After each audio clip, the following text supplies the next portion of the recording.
Union গাছগুগার ছেলে এলাকাবাসী এনে মনে করেন এই গড্ডা দেওয়ার পরে এই এলাকাবাসী ঘরগুলো ভাঙিয়ে দিছে। তারা কোনো রাজনীতি লোকজন নিয়ে সেটা একটা সমাধান আসকা এরপর যে এই যে গড়ছে গড়ার পরে এলাকাবাসী মনে করেন এই যে ধুমায় কথা বলতে পারতেছি না, ঠিক আছে, খুব শ্বাসকষ্টের সমস্যা হইতেছে। কারণ এটা ড্রাইভার পাই না, ওই মেশিনটা চালাম আজ কতদিন যাবত মনে করেন কোনো ড্রাইভার পাইতেছি না, ওই ধোঁয়ার কারণে কেউ থাকতেছে না। বাচ্চাদেরও তো অনেক ক্ষতি হচ্ছে, শ্বাসকষ্ট অনেক সমস্যা ভাই, আমি তো কথা বলতে পারতেছি না। আপনারা কি এটার সরকারের কাছে প্রতিপক্ষের কাছে আবেদন জানাইনি এবং এখন সামনাসামনিতে দেখা যাক সামনে কি দাঁড়ায়। কি কি ক্ষতি হইতেছে?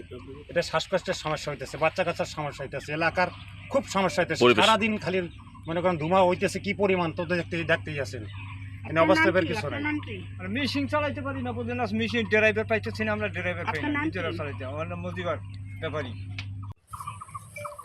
মোহাম্মদ শরীফুল ইসলাম। আপনার ঠিকানা? সাতক্ষীরা। আপনি কি করেন এখানে?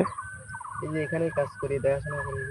এই যে কাঠ পুড়াইয়া কয়লা বানাচ্ছে এই কাজ? হ্যাঁ। এটা কি মালিক কে? হ্যালো, মালিক রুবেল হুজুর। রুবেল।